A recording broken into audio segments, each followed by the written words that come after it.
হঠাৎই বাসের চাকা খুলে দুর্ঘটনার শিকার হলো একটি বেসরকারি স্কুলের বাস। ঘটনায় আহত হলো বাসে থাকা বেশ কয়েকজন পড়ুয়া। সাত সকালে দুর্ঘটনাটি ঘটেছে শিলিগুড়ি জলপাই মোড় সংলগ্ন এলাকায়। জানা গেছে, ফুলবাড়ি একটি বেসরকারি স্কুলের বাস ছাত্রছাত্রীদের নিয়ে স্কুলে যাওয়ার সময় হঠাৎই গাড়ির পেছনে থাকা চাকা খুলে যায়। চাকা খুলে যাওয়ায় রাস্তার ওপরে বাসের পেছনের অংশ আছড়ে পড়ে, আর তাতেই আহত হয় বেশ কয়েকজন খুদে পড়ুয়া। মুহূর্তের মধ্যে আতঙ্ক ছড়িয়ে পড়ে এলাকায়।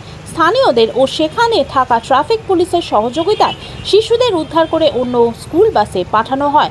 মাঝে মধ্যে এমন বেসরকারি স্কুল বাসগুলি দুর্ঘটনা নিয়ে প্রশাসনের দিকে আঙুল তুলছে শহরবাসী। ড্রাইভার পুরোটা সাঁতরায় নিয়ে আসলো, টোটাল স্কুল বাস প্যাসেঞ্জার মানে স্কুল ছাত্রী টোটাল ছিল।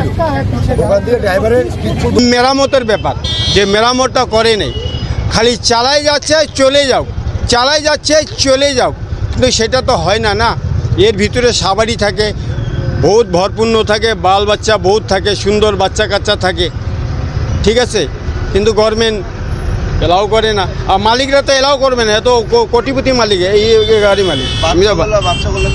হ্যাঁ, বাচ্চাগুলো এই আলাদা ইসেতে গেছে, বাচ্চা কিচ্ছু হয়নি।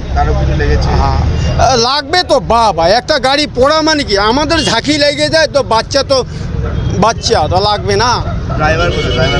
ড্রাইভার থাকে নাকি?